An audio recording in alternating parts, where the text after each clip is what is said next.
그가 이르되 너희는 안심하라. 두려워하지 말라. 너희 하나님 너희 아버지의 하나님이 재물을 너희 자루에 넣어 너희에게 주신 것이니라. 너희 돈은 내가 이미 받았느니라 하고 시므온을 그들에게로 이끌어내고. 안녕하십니까, 편도원 목사입니다. 성경에는 요셉이 아직 자신을 몰라보는 형들을 위해서 한 인사말이 있습니다. 말씀처럼 너희는 안심하라, 두려워하지 말라라는 인사말이 바로 샬롬입니다. 사실 구약시대를 거쳐 현대에 이르기까지 이스라엘 민족을 살펴보면 그들의 역사는 역경과 고난의 시간들로 가득합니다. 주님께서 승천하신 후 이들의 삶은 불안함과 두려움이 없을 때를 찾기가 어렵습니다. 정말 험한 역사를 가지고 있는 민족이 아닐 수 없습니다. 굵직한 그들의 순환사를 살펴보면 쉽게 이해가 됩니다. 불순종한 그들의 역사는 자신들이 받은 고난을 통해서 철저하게 증명되었던 것이지요.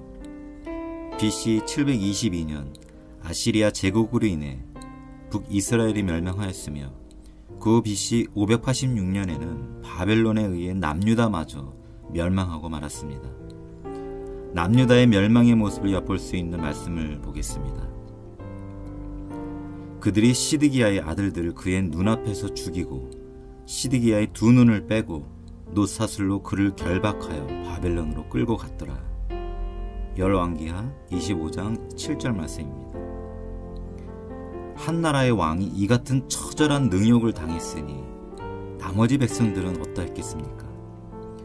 사실상 이때부터 본격적인 식민지의 서름을 안고 살아가는 역사가 시작되었다고 할 수 있습니다.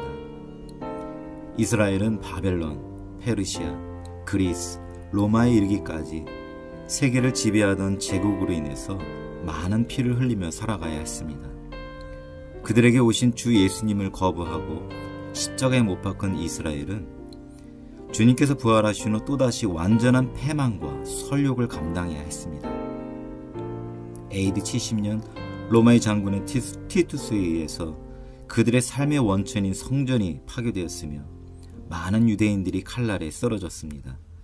그렇게 철저하게 유린되어 모든 것을 잃어버리게 되었습니다. 어디 이것뿐이었겠습니까? 현대에 이르기까지 유대 역사를 통해서 그들이 겪은 고통들을 사실적으로 묘사한다면 책 몇 권으로 옮긴다고 해도 다 표현하지 못할 것입니다. 그렇다면 이들이 서로 하는 인사말 샬롬은 간절한 소망 그 자체라고 보아야 할 것입니다. 평안하지 않은데 평안해야 한다. 두려워 떨어야 하는 삶이 눈앞에 펼쳐져 있는데 두려워하지 말아야 한다는 것입니다. 그들의 역사를 통해서 볼 때 적어도 이스라엘 민족에게는 샬롬이 허락되어 보이지 않습니다. 그러나 샬롬은 평안하지 않고 두렵기 때문에 필요한 것이 아니겠습니까? 그보다 더 중요한 것은 평안하지 않은 상태나 두려움에 사로잡히는 시간에도 샬롬을 누리는 것이라고 할 수 있습니다. 이것이 진정한 샬롬이 아닐까 생각합니다. 예로서 생각해 봅니다. 어떤 수험생이 있습니다. 이 학생은 현재 아는 것이 별로 없습니다. 특별히 많은 시간을 할애해서 공부한 적이 없기에 수학이든 영어든 앞으로 해야 할 공부가 많습니다.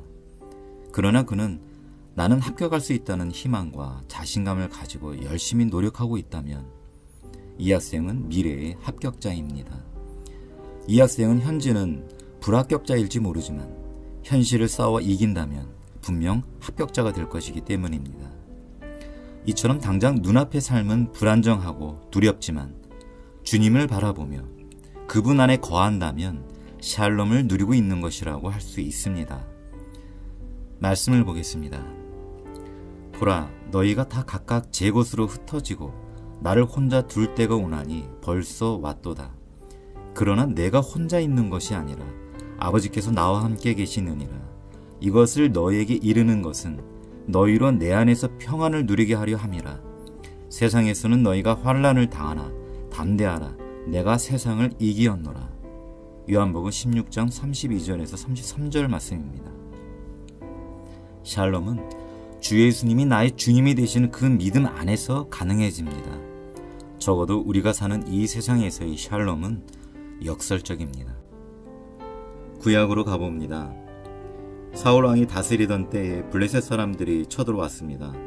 이스라엘 군대는 블레셋 군대에 의해서 완전히 사기가 땅에 떨어졌습니다.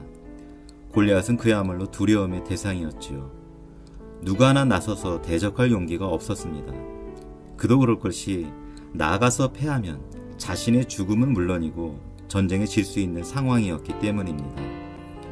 한번 떨어진 사기는 좀처럼 올라갈 수 없었습니다. 특히나 골리앗의 외적인 강대함은 감히 대적할 생각조차 할 수 없게 만들었습니다. 이러한 상황에서 맞서는 사람이 있었으니 그는 바로 다윗이었습니다. 말씀을 통해서 다윗의 믿음을 보겠습니다. 다윗이 블레셋 사람에게 이르되 너는 칼과 창과 단창으로 내게 나아오거니와 나는 만군의 여호와의 이름 곧 내가 모욕하는 이스라엘 군대의 하나님의 이름으로 내게 나아가노라. 오늘 여호와께서 너를 내 손에 넘기시리니 내가 너를 쳐서 네 목을 베고 블레셋 군대의 시체를 오늘 공중에 세워 땅의 들짐승에게 주어 온 땅으로 이스라엘의 하나님이 계신 줄 알게 하겠고 또 여호와의 구원하심이 칼과 창에 있지 아니함을 이 무리에게 알게 하리라. 전쟁은 여호와께 속한 것인즉 그가 너희를 우리 손에 넘기시리라. 사무엘상 17장 45절에서 47절 말씀입니다. 블레셋과 맞선 상황에서 아무도 나서질 못하고 두려워 떨던 이스라엘 군대에서 상상도 못한 일이 벌어졌습니다. 군사훈련을 받은 군인도 아닌 사람, 게다가 아직 어린 청소년인 다윗이 골리앗을 대면한 것입니다. 놀랍게도 다윗은 말로도 결코 골리앗에게 제압되지 않았습니다. 이것이 과연 가능한 일이겠습니까? 사실 다윗은 처음부터 담대하고 강한 용사는 아니었습니다. 그랬던 다윗이 그토록 용감하게 하나님을 향한 믿음과 사랑으로 골리앗을 대적할 수 있었던 것은 바로 성령의 이끄심이었던 것입니다. 사울이 하나님께 불순종하기 전까지는 그 또한 성령 충만함의 은총을 경험했습니다. 다음은 사무엘이 사울에게 한 말입니다.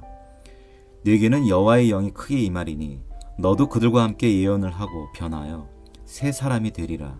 이 징조가 네게 임하거든 너는 기회를 따라 행하라. 하나님이 너와 함께 하시느니라. 사무엘상 10장 6절에서 7절 말씀입니다. 이와 같이 하나님의 영이신 성령으로 인하여 다윗은 골리앗을 쓰러뜨리고 하나님의 이름을 드높였습니다. 그리고 이스라엘을 블레셋으로부터 구했습니다. 완벽한 승리를 거둔 것이지요. 과연 이 승리가 다윗의 위대함으로 인한 것일까요? 결코 아닙니다. 이 승리는 하나님의 위대함이며 은혜로 이룬 것입니다.